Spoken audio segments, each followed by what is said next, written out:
Alternative video game program, viewers should prepare themselves for games-related jokes, nonsense and general hijinks.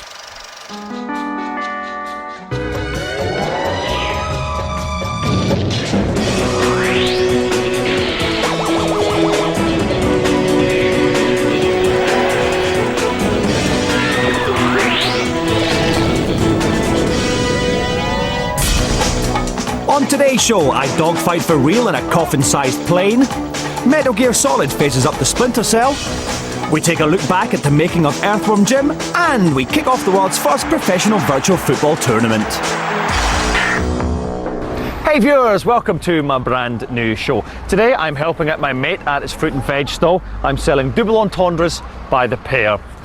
Now this is your show as well, although technically I'm the only one that gets paid, so I'd like you to write me letters. Here's one that we made up.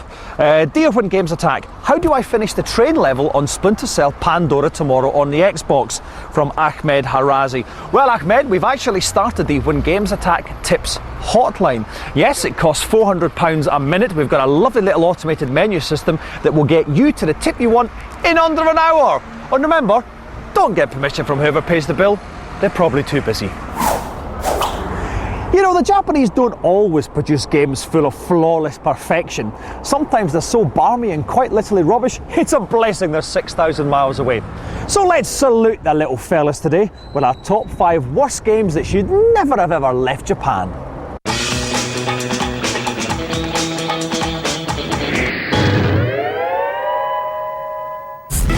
At number 5, it's Ka 2, Let's Go Hawaii.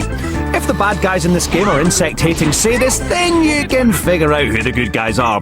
Yes, from the country that brought you economic instability and intelligent toilets, it's a mosquito-playing game thingamajig. Your job is to fly around and suck blood from different mosquito-hating families. But careful where you bite them though, because if you nibble in the wrong place, they'll wake up and challenge you to a fight.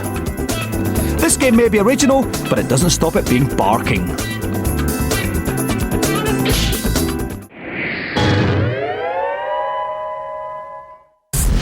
At number 4, it's Love Smash 5. The sight of female tennis players fighting with rackets should tell you all you need to know.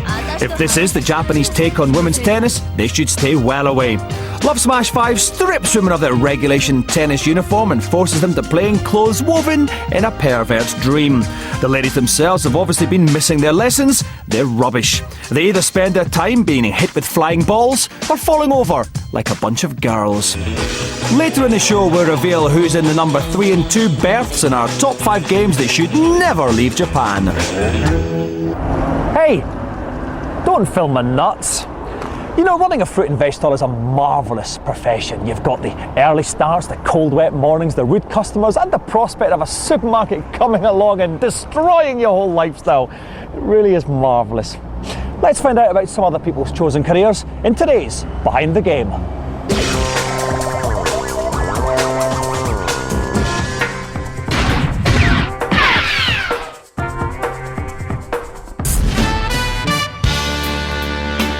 There's a lover in my life.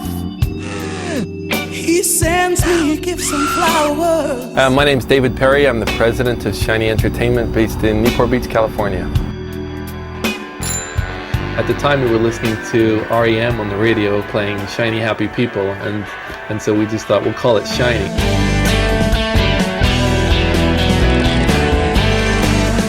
The first game we made was Earthworm Jim.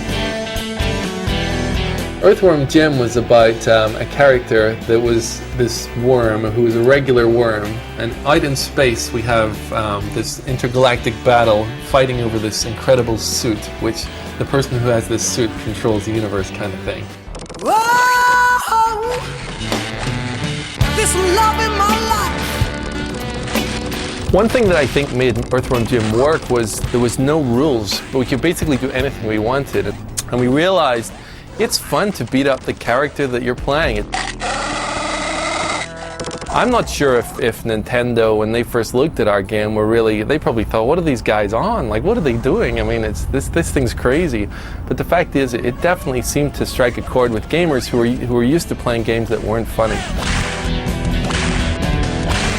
Earthworm Jim won lots and lots of awards. It won Game of the Year. And as a result, we ended up getting lots of other deals which we hadn't expected. So instead of taking somebody else's property and putting it into a video game, we took our video game and licensed it out to other people. That was a pretty new thing for a developer to be doing at that time. The thing that really was most exciting looking back at Earthworm Jim was that I was the lead programmer of the very first Earthworm Jim game. I sold Shiny to a company called Interplay. That was a mistake because ultimately I lost control of Earthworm Jim when I did that. So for me, it was a kind of a sad thing because I went into management, and the world of management is horrible compared to programming, because when you're a programmer, you have, you know, people that appreciate what you're doing. When you're in management, everyone hates you, right? So I went to the dark side of the force and I stopped programming, and you know, I look back very fondly on those days. It was fun to actually feel like you're achieving something.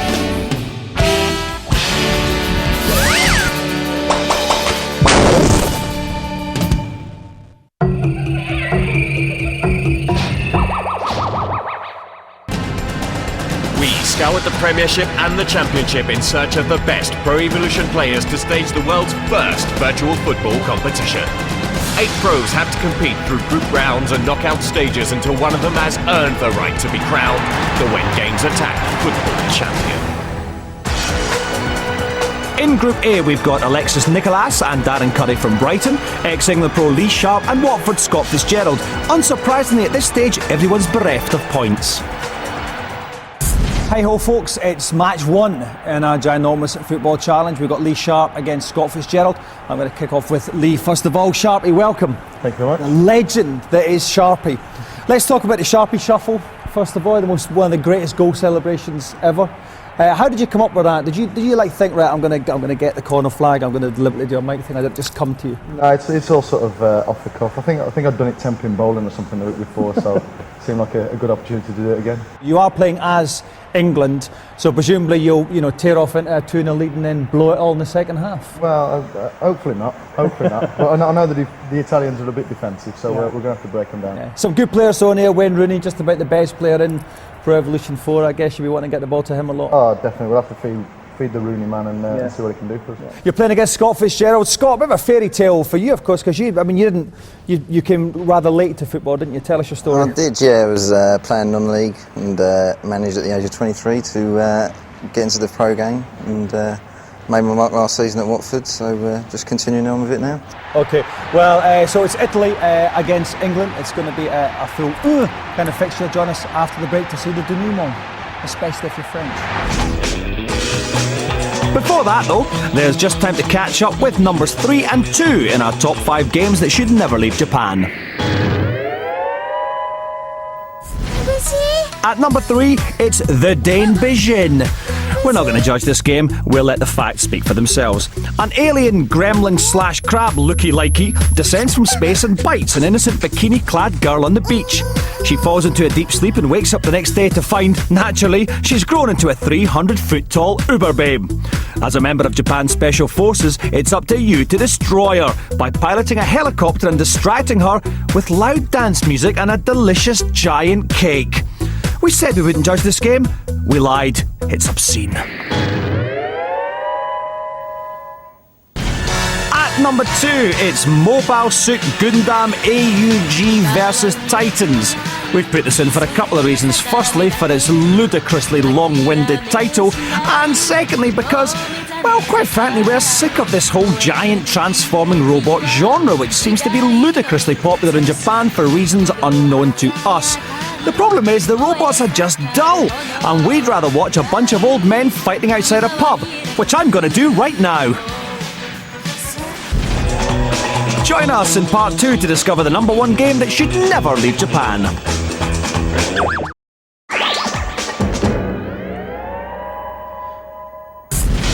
Coming up in the alternative video game show part 2, me scared in a plane, the worst Japanese game ever, and Splinter Cell taking on Metal Gear Solid.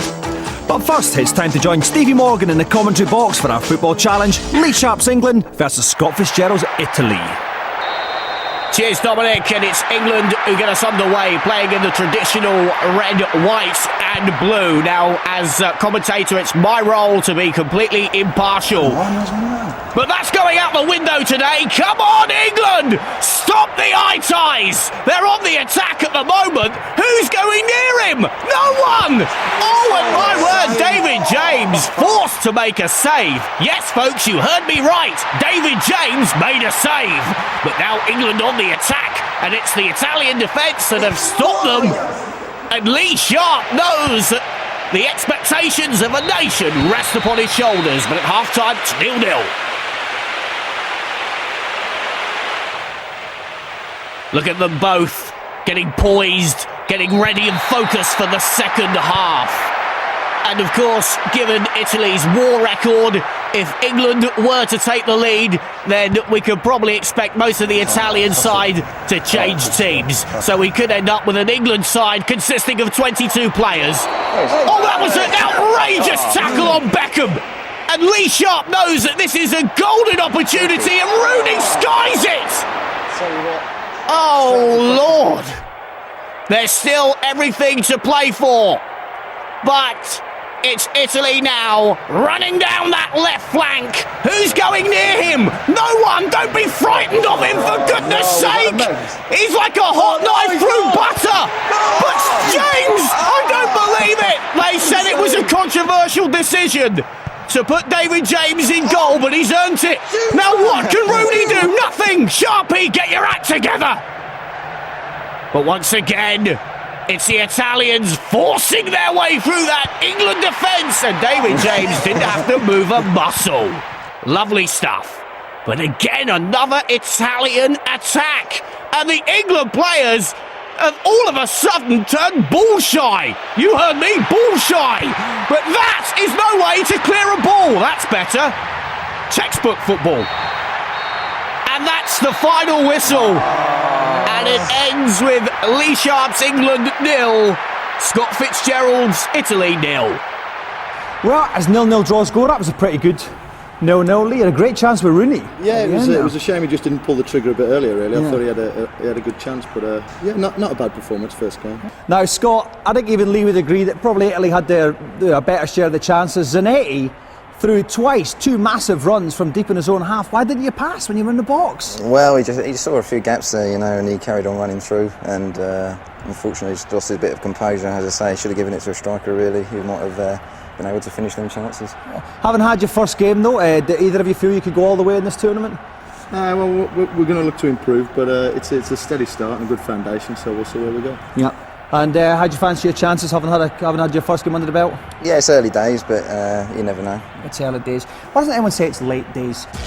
And if we look at the table, Lee is the top by dint of alphabetical order, both of them on 1 point, no goals scored yet. It says Lee, then Scott. If it had been Scott, Lee and Lisa, first of all, we'd have steps. That would have been really surreal. Okay, match 2 follows in the next show. One says black, the other says white. One says left, the other says right. They never can agree. The Xbox plays 50-50. Time to cook their fuse to their last Howdy viewers, and welcome once more to Head to Head, where we take 2 games from the same genre and compare them in... I'm sorry. Excuse me, ladies. What are you yakking about? You found something under my bed? Oh, and you brought it here. Well, let's have a look then. Oh, I don't think we need to see that now, do you? But I will have you know, I only bought it for the articles. Go to your boxes. This week, it's a pointlessly long worded game special. Cuddly is opting for Splinter Cell Pandora Tomorrow, and Queenie's weighing in with Metal Gear Solid 2 Sons of Liberty. Round 1. Graphics. Metal Gear Solid 2 Sons of Liberty offers realistic character animation with action-style body movements and detailed facial expressions. It's clear the designers wanted to make this sequel look as real as possible. The key to Splinter Cell Pandora Tomorrow's impressive graphics are its lighting effects. Sam Fisher's stealthy goings-on through the light and shade create an effective atmosphere of mood and intrigue. But which one is the best?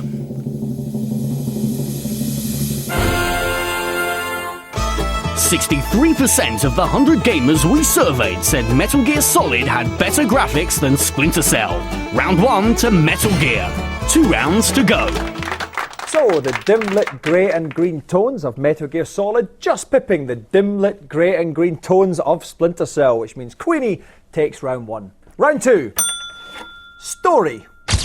Sons of Liberty tells an ambitious and complicated story about secret organizations, governments, soldiers and terrorists double-crossing each other in an attempt to control all human knowledge. Splinter Cell Pandora Tomorrow has the kind of high-concept plot usually reserved for Hollywood blockbusters. It's your job to take out a terrorist who has to make a phone call each day to someone somewhere, or else a biological plague will be released across the globe. But which is the most gripping scenario? 76% of you said that Pandora Tomorrow had the better story. Pandora Tomorrow takes round 2. One more round to go. Unsurprisingly, after round 2, Cuddly draws level, based on the grounds that nobody alive understands the plot of any Metal Gear Solid game. So, the final deciding round 3. Gameplay. The hide-and-seek gameplay defined in Metal Gear Solid 1 is largely unchanged in the sequel, but there are some improvements. Now you can sneak past enemies by swinging beneath them and use a first-person mode for greater accuracy in firefights. If anything, Pandora Tomorrow involves even more lurking and sneaking than Metal Gear. Patience is absolutely essential, as the gameplay mercilessly punishes the reckless or impulsive. But which game plays the best for you?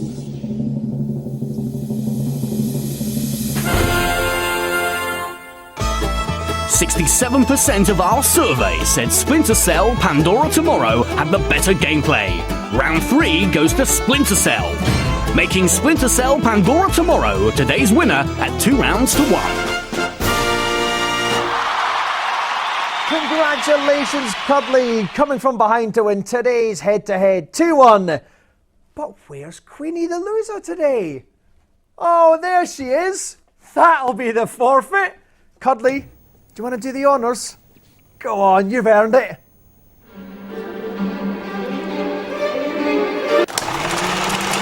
See you next time for another head-to-head.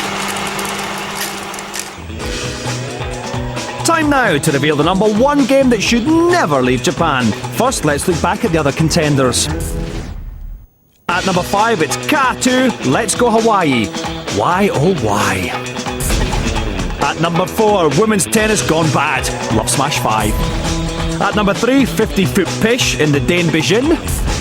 And at number 2, Metal Morons in Mobile Suit Z, blah blah blah blah blah. But the number 1 game that should never leave Japan is Yoshinoya. Only the Japanese would package what in reality must be soul-destroying work into a game full of excitement and action.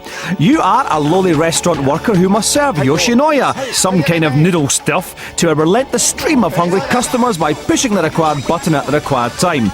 If you're too slow, the customers fly into a fit so furious their heads swell up and you'll incur the blinding wrath of your boss. Yoshinoya Takes the Noodle has the most bizarre, questionable Japanese game we can definitely do without. Now, we import some fruit from America. We get oranges from Florida, plums from New England, and idiots from Texas. Time now to pop over to America to feature fruits of a slightly different kind in today's feature.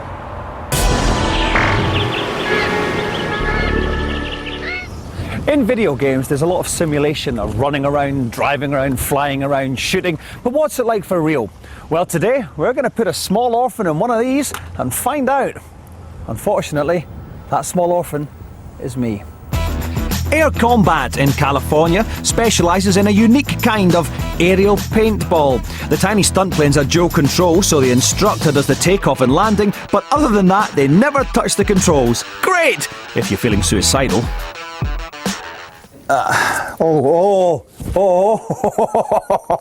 Feeling good? Not so scared now. I adopted the flight tag Juvenile for the fight, and my opponent was my producer, who was looking even less frightening than usual. I no longer feel like making a call time now. Yeah, let's meet 8 tomorrow morning. No, I don't think so. What we're doing today is combat. It's the real deal. It's as real as it gets. Life and death stuff. Literally, from the time the fight starts to the time the kill happens, 20 seconds, jumping out of the airplane. The official call would be bail out, eject, or if you happen to notice that the instructor is already gone. I am absolutely terrified. I don't think I've ever been so scared of anything in my life, to be honest. Added to the fact that obviously Dooley, who I'm flying with, is obviously crazy. But he looks perfectly normal. Okay, ready to fly? Ready to kick some? Yeah, ready to kick some. Let's go. Some butt. Okay.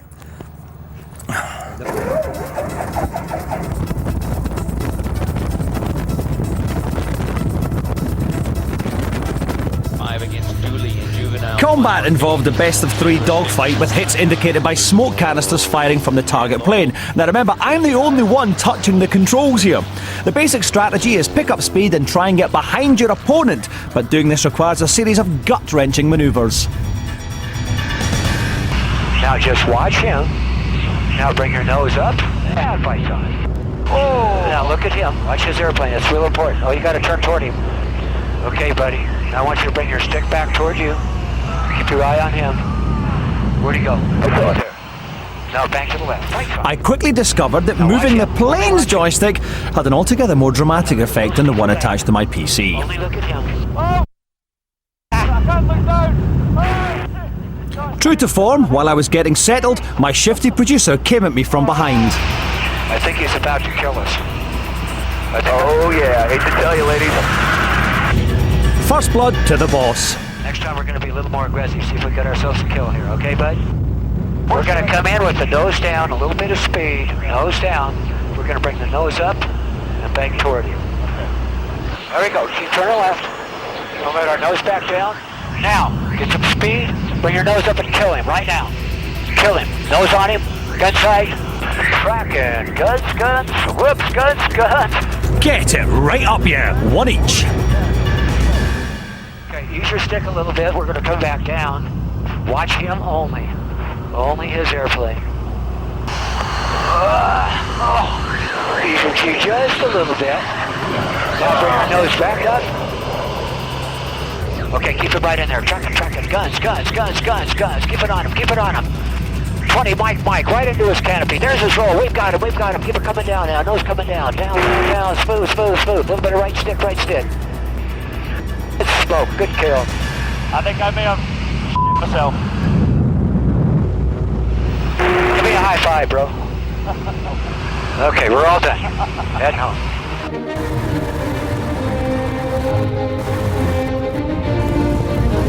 If we had a Top Gun trophy, we'd give it to you. Ah, you've been too kind now. I may have beaten my producer 2 kills to 1, but like a true pro, I was modest about my victory. Bend over! Bend over!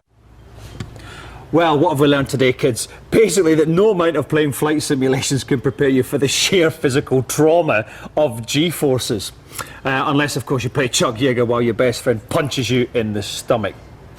On next week's experiment, I'll be leading a squadron of crack space marines onto the planet Halo. For real. Well, that's it for today's When Games Attack. I'm off home with a banana for the wife. See you next time.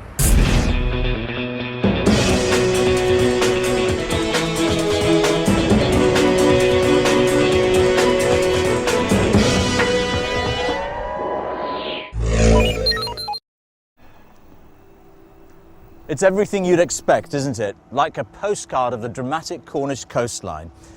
But I'm headed that way, back to a village that I first saw some 4 months ago. With Christmas approaching, I'm going back to Boscastle, where people are preparing for a festive season that, truth be told, some thought they'd never see.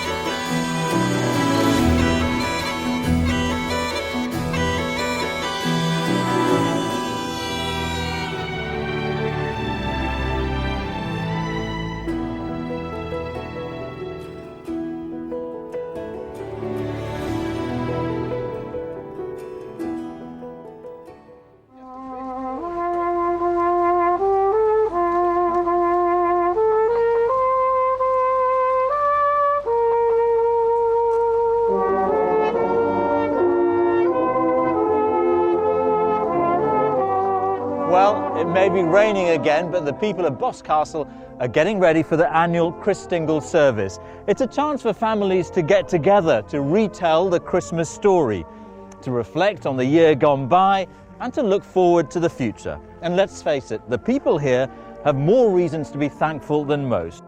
Just imagine those houses, these shops, this road, all of it simply vanished under a torrent of water. Now, in the next half an hour, we're going to be talking to some of the people caught up in those events and listening to their story. But first, we've asked Nick Witchell to look back on that day and remind us of what happened. Oh, the house is moving. Oh, my God. It was a tragedy which came out of a summer sky. I think that's an insurance job. On the afternoon of Monday the 16th of August, the hills of North Cornwall were deluged with an astonishing 8 inches of rain. The equivalent of double the average monthly rainfall fell in just 4 hours. The trauma had begun. Down in Boscastle itself there was turmoil. Torrents of water had cascaded down the river valleys which lead straight into the heart of the village. It's estimated that at the height of the storm, more than 100 tons of water a second were pouring into Boscastle. Well, the tree coming down. They brought with them vast quantities of mud and vegetation. Oh my God! And swept away scores of cars.